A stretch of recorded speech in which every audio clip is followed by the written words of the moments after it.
शंकरगढ़ बाजार से एक दर्दनाक घटना सामने आई, जहां पर एक दिन पहले अपहृत किए गए व्यापारी के बेटे का जंगल में खून से लथपथ शव मिला। दरअसल रात लगभग 8:30 बजे पुष्पराज के मोबाइल फोन में अपहरण व फिरौती की कॉल आई थी कि अपहरणकर्ताओं ने कहा था कि तुम्हारे बेटा शुभ उनके कब्जे में है, 15 लाख रुपए लेकर डभौरा के जंगल में चुपचाप आओ। पुलिस को बताया तो गोली मार देंगे। पिता ने गुपचुप तरीके से बेटे को छुड़ाने का प्रयास भी शुरू कर दिया था। जानकारी मिलने पर पुलिस सक्रिय थी और शुभ के सकुशल रिहाई के लिए प्रयास कर रही थी। अपहरणकर्ताओं की लोकेशन जनपद सीमा के डभौरा और बरगढ़ जंगल में मिली थी, जिस पर प्रयागराज पुलिस ने बरगढ़ थाना प्रभारी अंजनी कुमार सिंह से भी संपर्क किया था और हाईवे पर नाकाबंदी कराई थी। लेकिन आज सुबह सूचना मिली कि जंगल में एक बच्चे का शव खून से लथपथ पड़ा है। सूचना पर पहुंची पुलिस ने शव को कब्जे में लेकर पोस्टमार्टम के लिए भेज दिया है।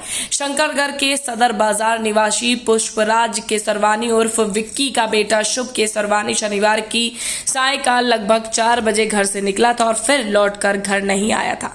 परिजनों ने किसी अनहोनी की आशंका जताई। मामले की जानकारी स्थानीय पुलिस को दी, लेकिन बेटे का कहीं कोई सुराग नहीं मिला।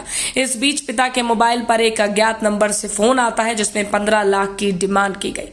पुलिस को बताने पर बेटे सहित हत्या की धमकी दी गई थी, जिसके बाद प्रथम दृश्य किशोर की हत्या पत्थर से कूचकर कर दी गई है। उसके चेहरे और सिर पर चोट के निशान हैं। शव को पोस्टमार्टम के लिए भेजा गया है। रिपोर्ट आने पर और स्थिति स्पष्ट हो पाएगी। हत्या के बाद व्यापारियों में काफी रोष है। मृतक के पिता ने बताया कि शुभ के सरवानी कस्बे के विद्यालय में कक्षा 8 में पढ़ता था। एक छोटी बहन भी है।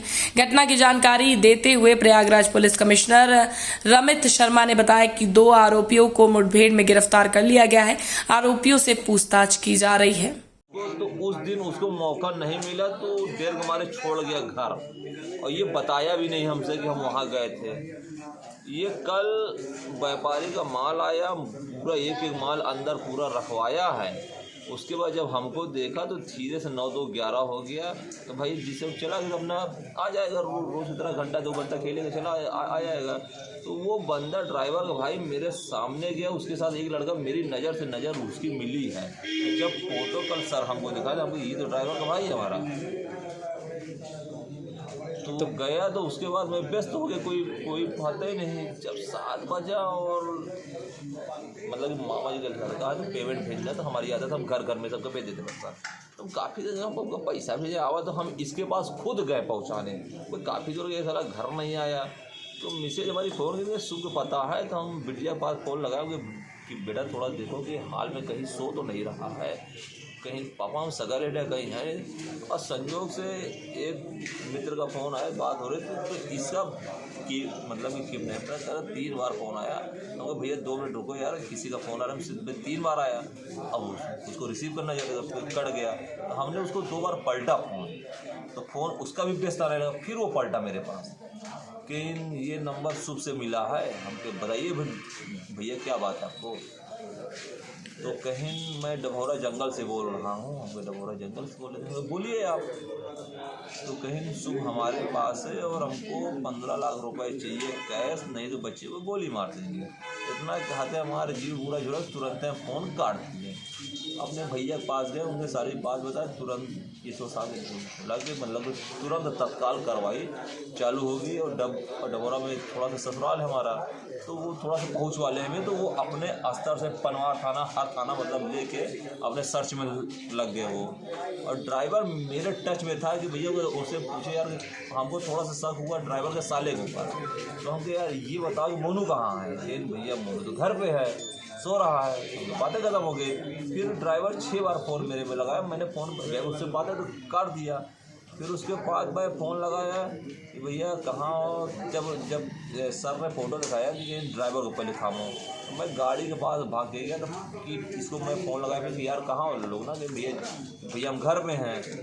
तो कहीं कुछ बात भाई क्या, हम कहे नहीं कोई बात नहीं भैया, कहाँ गए घर में। हम कहे ठीक है घर में रहो। तो हम लोग तुरंत भागे उसके घर तरफ।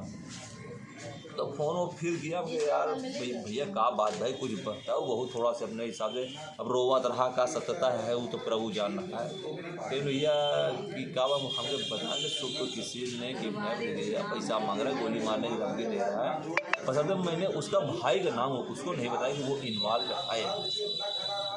तो उसके बाद हम लोग भाग गए तो इसो साहब उसको घर से उठा चुके थे, हम लोग डायरेक्ट आगे शंकर।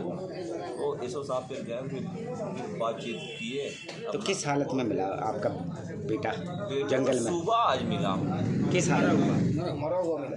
तो गोली मारी थी कि गला घोट के? पत्थर से। तो उसने गुनाह कबूल कर लिया है ड्राइवर के भाई ने? अभी कुछ जानकारी नहीं, अभी तुमको कहाँ है पता नहीं, अभी तुमसे पकड़ गए कि नहीं आप? कोई जानकारी नहीं, अभी कोई जानकारी नहीं सकती कभी। क्या नाम था जिन्होंने पकड़ा हुआ है? हाँ, क्या नाम था जो पकड़ा गया है? नाम नहीं मालूम, मतलब जैसे चीनते थे ना हम, नाम नहीं मालूम। कस्बा व थाना शंकरगढ़ के अंतर्गत पुष्पराज केसरवानी एक वहाँ पे दुकान करते हैं। उनके पुत्र शुभ को कल उनके एक ट्रक्स जो चलते हैं उसका ड्राइवर जो है, उनका भाई और उसका भतीजा और रिश्तेदार, ये उनके बेटे को जंगल में खरगोश दिखाने की बात कह के उसको अपने साथ ले गए और इन्होंने वहाँ पर ले जाके उसकी हत्या की। और हत्या करने के बाद इन लोगों ने बाद में एक कॉल मिला दिया और कॉल मिलाकर इन लोगों ने एक रैंसम मनी की बात की। इसमें जब विवेचना चली, क्योंकि पहला जो उनके द्वारा कॉल था वो 8:15 के आसपास था, जो रिस्पॉन्ड नहीं हो पाया, 2 कॉल्स पे कोई रिस्पॉन्स नहीं दे पाए परिवार। बाद में उन्होंने कॉल बैक किया, तो देर से कॉल बैक करने के बाद उन्होंने ये बात कही और फ़ोन काट दिया। तो इस पे फिर उसके बाद पुनः कोई कॉल दोबारा नहीं किया उन्होंने।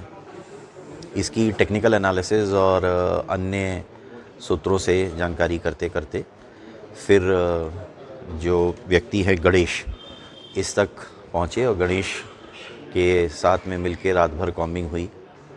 फिर इनकी निशानदेही पे ही यहाँ बरगढ़ का जंगल जो जनपद चित्रकूट में पड़ता है, वहाँ पे शुभ की बॉडी मिली। इस गणेश के द्वारा बताया गया कि जो 2 मेन अभियुक्त हैं वो शंकरगढ़ में एक निर्जन स्थान पर छुपे हुए हैं और वो भागने की तैयारी कर रहे हैं। पुलिस की टीम्स के द्वारा इस जगह की घेराबंदी की गई और इनको अरेस्ट करने का प्रयास किया गया। इसमें इनके द्वारा पुलिस की टीम्स पे फायरिंग की गई।